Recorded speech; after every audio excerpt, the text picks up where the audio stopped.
A few weeks ago, I picked up sewing machine number 5 for me.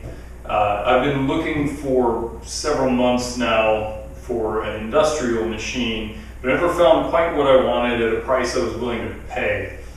And I discovered this machine, and I thought this was a good opportunity to talk more about whether or not you might or might not need an industrial sewing machine.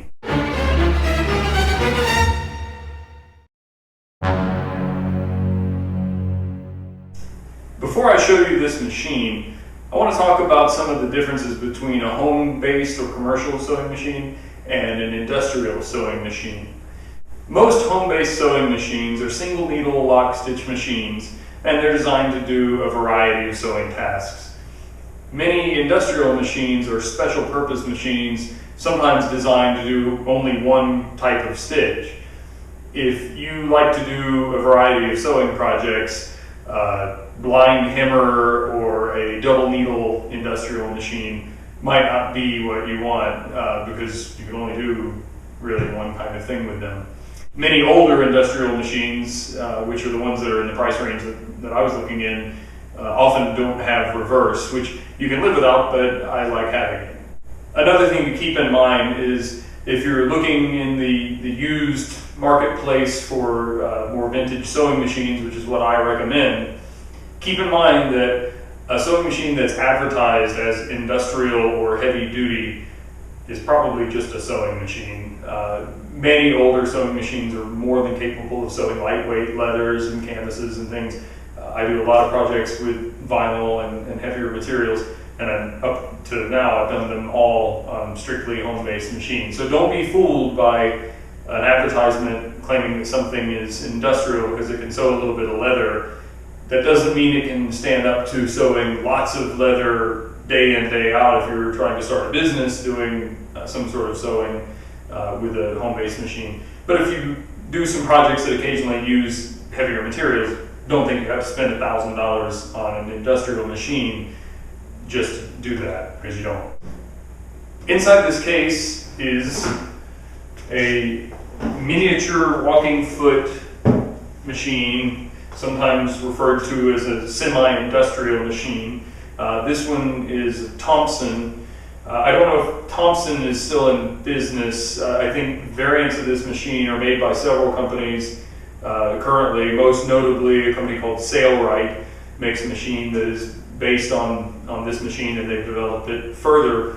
And if you're looking for a brand new machine, that might be something you want to check out. I've never seen one up close or touched one. I know nothing about them, and I'm not affiliated with the company anyway. But if this sort of machine appeals to you, but you want something brand new, you might want to check them out. If you are familiar with home-based sewing machines, particularly of the 1950s to 1970s vintage, then this machine will appear to be pretty familiar.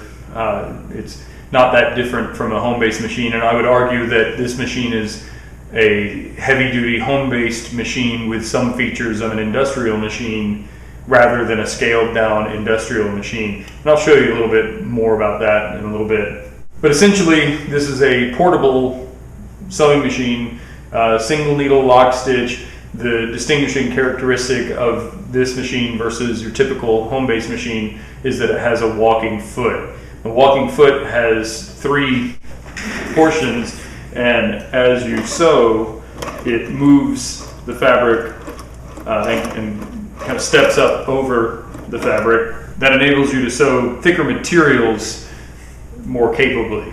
A few weeks ago, I purchased this Singer sewing machine at a thrift store for $20, and then I found the Thompson a few weeks later, and the Singer was just a purchase on a whim. I didn't really need it. It was just so cheap and in such good condition. I thought it would be nice to have around.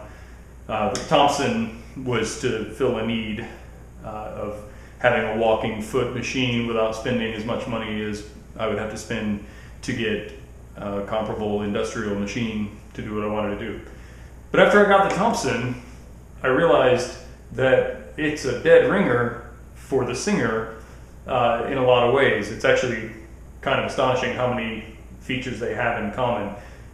Interestingly, the Singer weighs about 2 pounds more. It's about 40 pounds in its case by my bathroom scale, and the Thompson's about 38 pounds. If we take a look at the layout of these two machines, both machines are portables, meaning they're in a case and can be carried around and taken from place to place to do sewing, as opposed to my other machines that are inserted into a table. And with a true industrial machine, it would be in a large table and probably weigh more than 100 pounds. I'm not 100% sure, but heavy and not something you could easily move around. So both machines are portables in their cases. They're both, they have the typical layout of any single needle lock stitch machine. They both have a belt driving the mechanism from a motor that's mounted to the back. These controls are for the stitch length on both machines, and they work basically the same way. The Singer actually has some gradations to let you know what stitch length you've chosen, whereas the Thompson does not. You just kind of have to guess or go by feel. Both have reverse that operate in the same way. Both machines have a thread guide in about the same location. They're pretty similarly styled with rollers, and both use the same thread guide to take the thread from the spool around and back to the bobbin winder, and both bobbin winders operate very similarly and are in exactly the same location. The tension adjuster and tension discs are in exactly the same location and operate the same way. The Singer has controls to do stitch width for zigzag stitching. The Thompson does not have the capacity for zigzags. Sailrite makes an updated version of this machine that does do zigzag stitching, but the older ones don't do that. To raise and lower the presser foot on the Singer, it's located in a pretty typical position on the back of the machine. It's one difference for the Thompson, that lever is on top of the machine. I assume this has something to do with the walking foot mechanism. The Thompson machine threads just like any home machine for the most part, and similarly to this Singer, the needle is oriented so that the thread will go from the left to the right through the hole in the needle, as opposed to most home-based machines where it passes from the front to the back.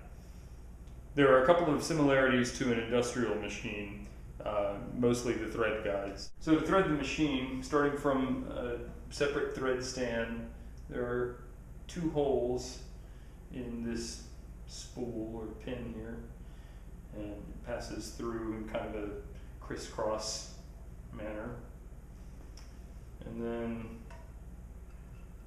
through that thread guide. And this next guide is similar to the industrial machines, at least that I've seen, and you can adjust the tension if you know, through trial and error, if you know your machine well, by passing it through fewer holes or more holes, or passing it a different way around. But this is the way the manual shows to thread it initially, so I'm going to do it this way. I'm just going to go through the top of the 3 holes sequentially.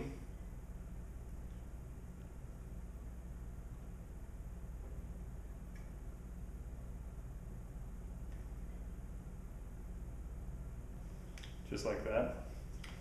And then in between the tension discs,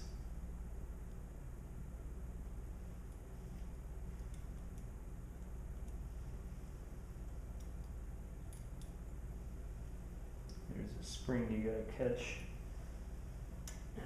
That's that. And then through the lifting arm, and then there's a guide on the needle arm.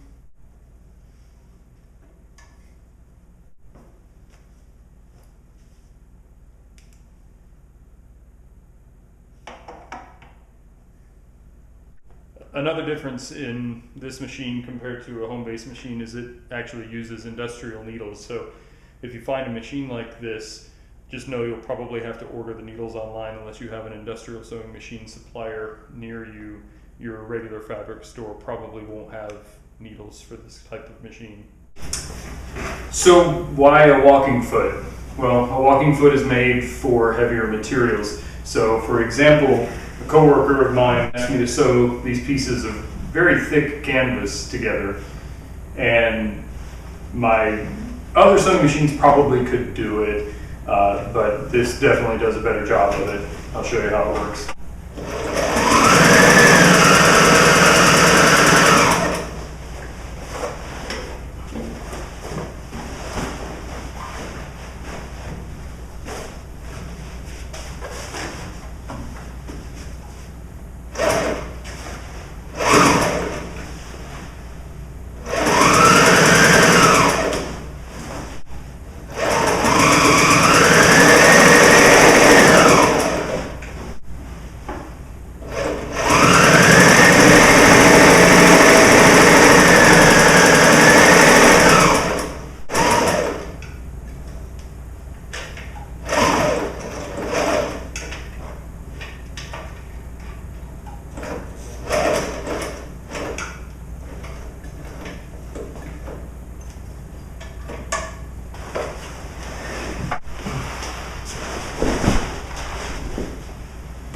It's a badass machine.